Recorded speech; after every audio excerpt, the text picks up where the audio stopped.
Baasa havia já feito isso com relação à família de Jeroboão, eliminando toda a linha dinástica. E agora Elá estava no poder, mas provavelmente era alguém inepto para o poder. Zinri, vendo essa oportunidade, ele quer eliminar toda essa linha dinástica. Mas com o que Zinri não contava? E por isso que ele permanece apenas 7 dias no poder.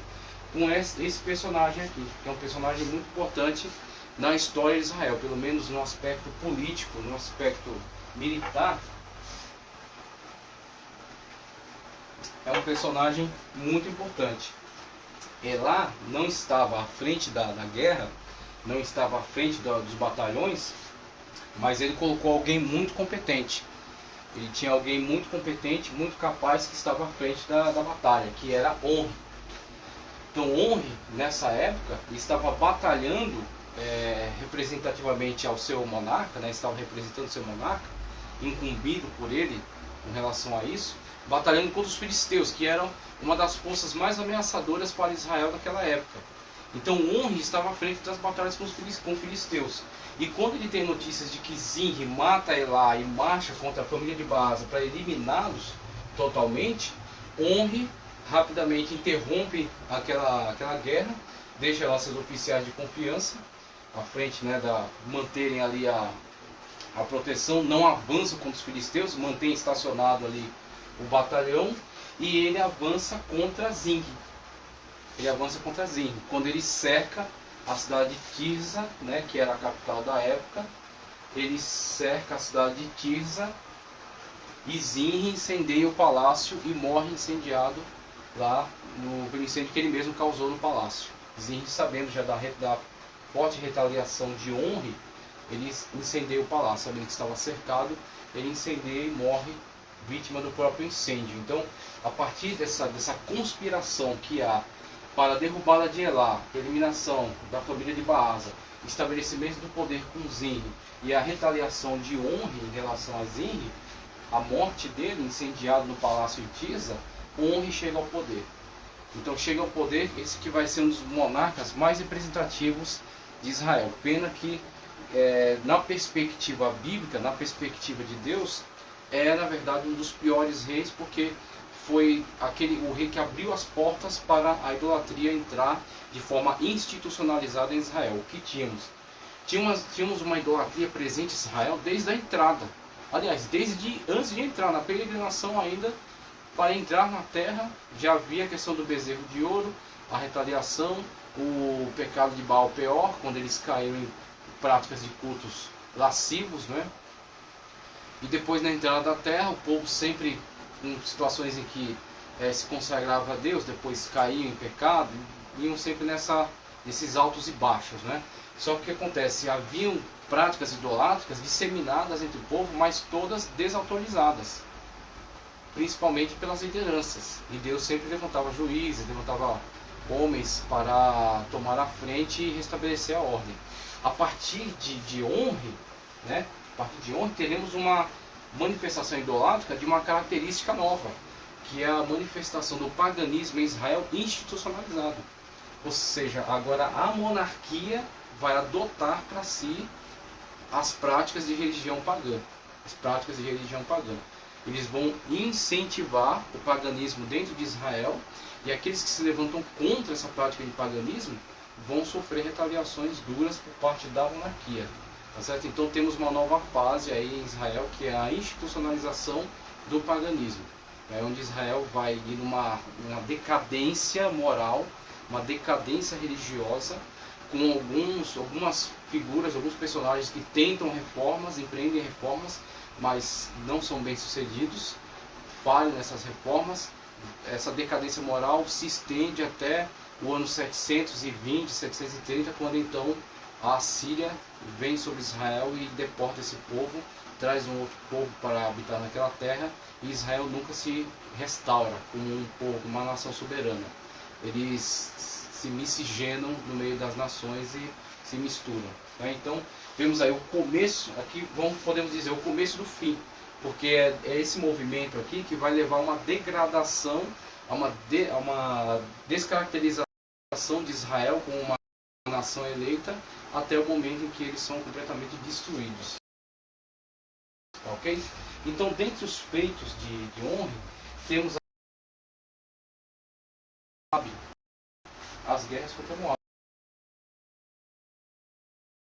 Guerras contra Moab.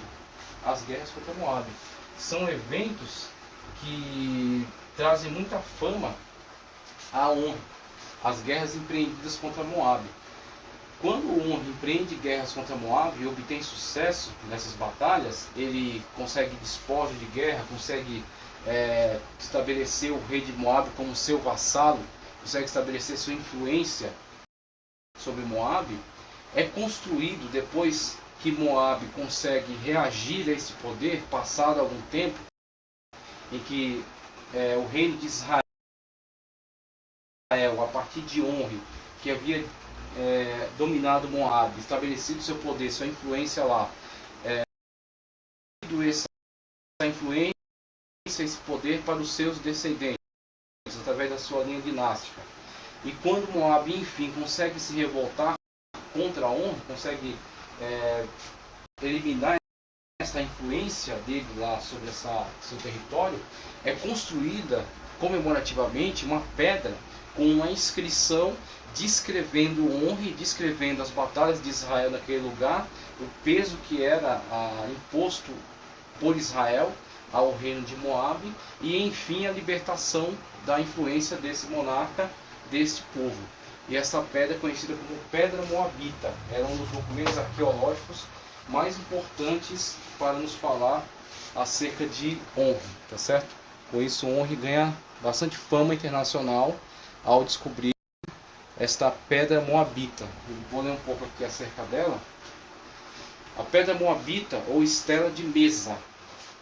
Mesa, que era o rei de Moab. O rei de Moab que reage contra esta investida de Israel, essa dominação de Israel. Em 1886, F.A. Klein, um missionário alemão que morava em Jerusalém, viu uma placa encontrada na cidade de Dibon, ou Dibon, a Dibon bíblica, na atual Jordânia, com mais ou menos 1 metro de altura e 34 linhas de inscrições. Durante as negociações para comprar a pedra, C.S. Clermont Garneau, representante do Museu do Louvre, conseguiu fazer um molde das inscrições, uma decisão prudente, pois algum tempo depois os proprietários da pedra colocaram-na no fogo e derramaram água fria para que se partisse em fragmentos.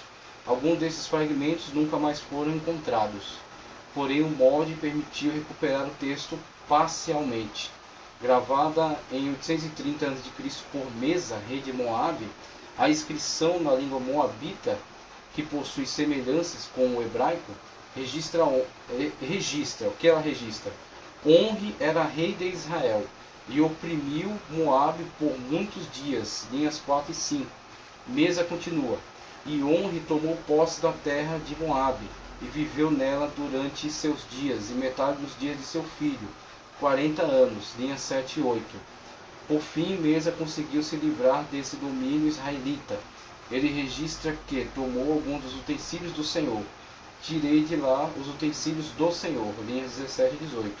Essa é a primeira menção extra-bíblica das 4 consoantes em hebraico, né, YHWH, que constitui o nome do Senhor, ou Yahvé, tá certo? Então, temos aí um importante artefato da arqueologia que dá testemunho acerca do personagem Onri e fala acerca da importância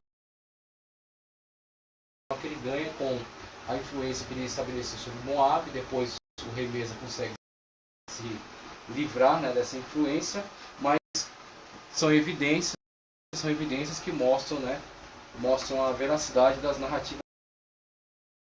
Nós temos também o estabelecimento de Samaria como capital, é um grande feito também atribuído a Onri, tá certo? O estabelecimento de Samaria como a capital de Israel, então a mudança de Tisa para Samaria, tá certo? Samaria é estabelecida como capital e é fortalecida, é guarnecida de muralhas, é estabelecida como uma cidade forte, muito importante na região. Então, Samaria é levantada como capital na época do reinado de Omri.